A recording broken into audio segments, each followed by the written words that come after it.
Entonces se vuelve de pronto un poco complicado como empezar a dar pasos muy rápidos porque hay ciertas variables o como imponderables que son difíciles de controlar, ¿no? Por ejemplo, la celda que queremos es un tipo de, bueno, es un equipo que no tiene muchos proveedores en el mundo, pero los principales son tres. De esos tres, cuando tratamos de comenzar a trabajar, seleccionamos al que es el más reconocido, que es Ballard, es canadiense, y el problema con eso fue que ellos están muy acostumbrados a trabajar con la industria, con armadoras reconocidas y demás. Entonces llega a la universidad como institución pública y les decimos vamos a hacer un coche. Bueno, claro, pero ¿cuántos miles de unidades necesitan? Sí, ¿no? Sí. Entonces automáticamente pues de esas tres solo nos quedamos con dos, y de esas dos una nunca nos contestó, la otra nos dio como buen servicio, compramos la celda y al final, después de un año de proceso de como solicitarla y jalar los recursos y todo este asunto, este proveedor nos manda un correo y nos dice, ¿saben qué? Yo pensé que nos escribía para decirnos que nos la iba a entregar ya, y nos dijo, se acaba de cancelar el pedido porque ya vendí su celda, llegó un cliente y me la pagó así de contado. ¿Cuánto cuesta una celda aproximadamente? La nuestra cuesta $40,000, la pura celda, que eso es solo lo que genera la energía. Faltan los tanques, las baterías para almacenar esa energía, motores, sistema de control. Oye, ¿es eso el costo? ¿Es por lo que no armas un coche completamente eléctrico? ¿O es algo de potencia? ¿Por qué no armas un coche que no sea híbrido, sino completamente eléctrico?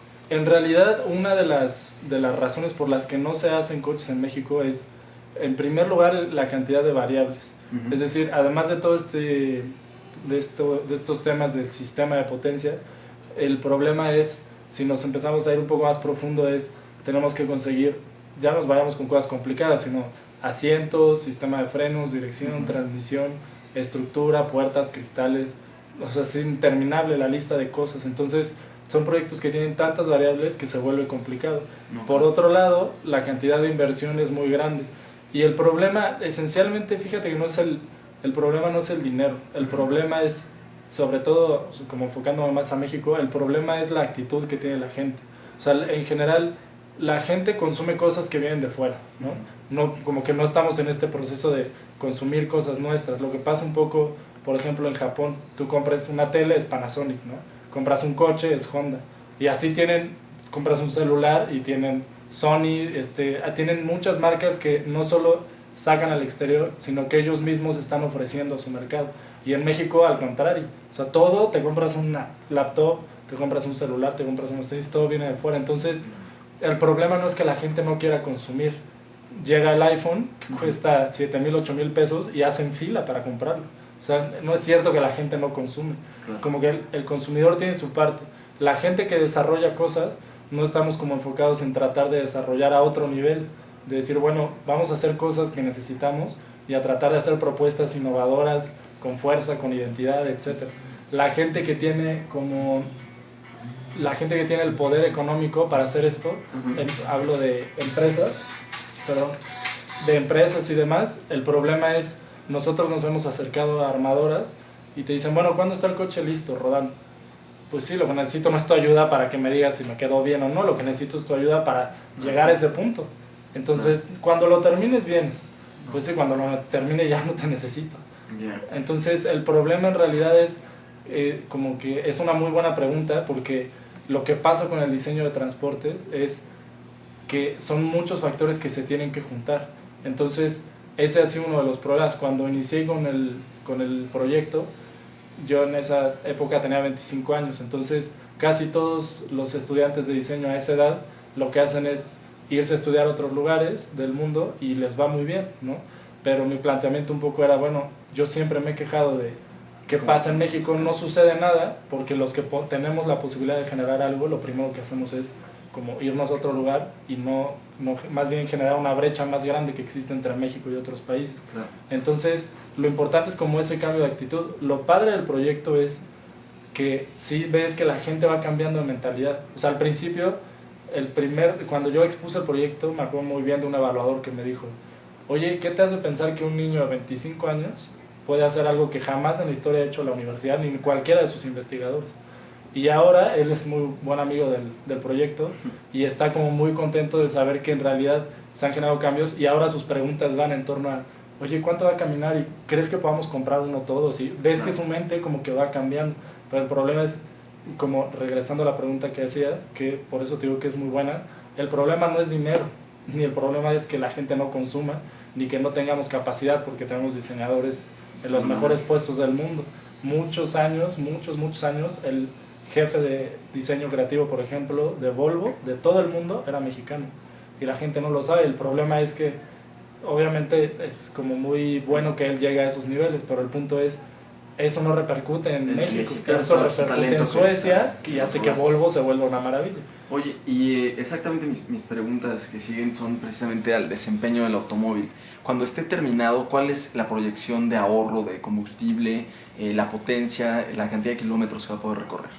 Con respecto a la operación, en realidad lo que se estima, no solo en el Ecovía, sino en los sistemas económicos propulsados por hidrógeno, es que sean combustibles que tienen un precio similar al combustible actual.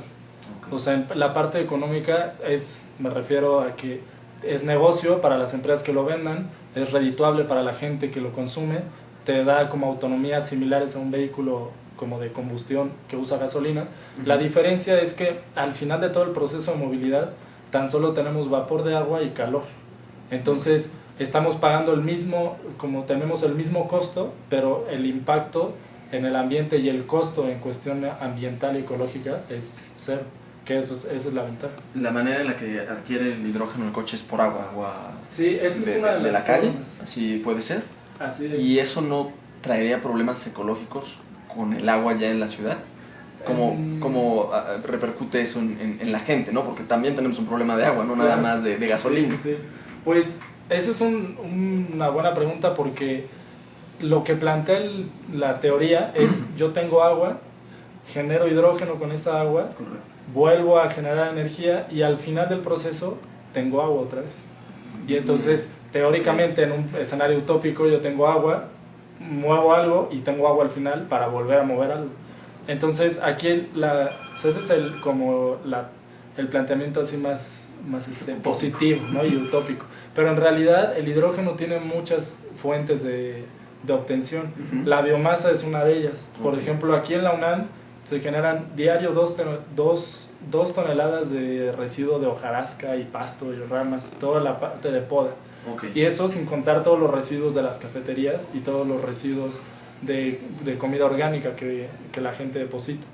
Entonces todo eso, lo que está tratando la UNAM es de utilizarlo para meterlo en un aparato que se llama biodigestor y obtener gases, y de esos gases se obtiene hidrógeno. Entonces esa es otra forma de obtener el hidrógeno. Un poco como la película de Volver al Futuro, no sé si recuerdas, que en la parte de atrás metía la basura el profesor, y bueno, obviamente es un proceso mucho más complicado que eso, pero es la idea, ¿no? De la basura sacar tu energía. Exactamente. Y aquí basura, bueno, no nos falta. En México no tenemos escasez en ese sentido, pero precisamente lo importante es, fíjate que Ecovía trató de proponer una tecnología que estuviera en la punta de la línea de tiempo. Es decir, ahorita estamos en combustibles, sigue los híbridos con combustible normal, luego híbridos con etanol E85, biodiesel, eléctrico al 100% e hidrógeno.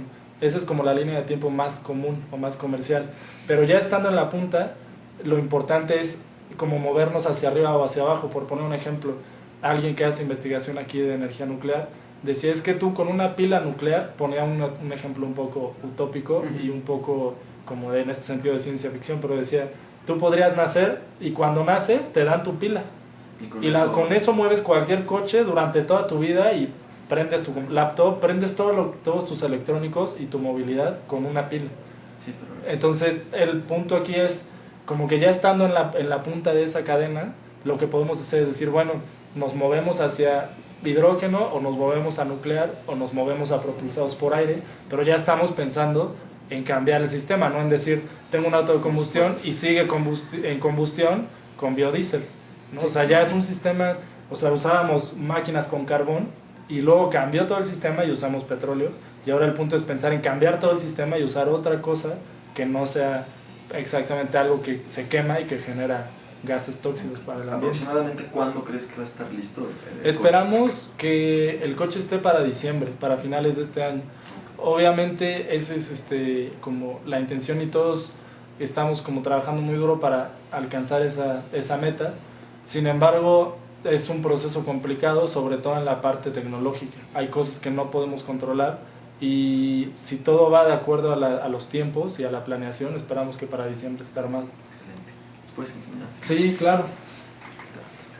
Pues este es un resumen del proceso de diseño.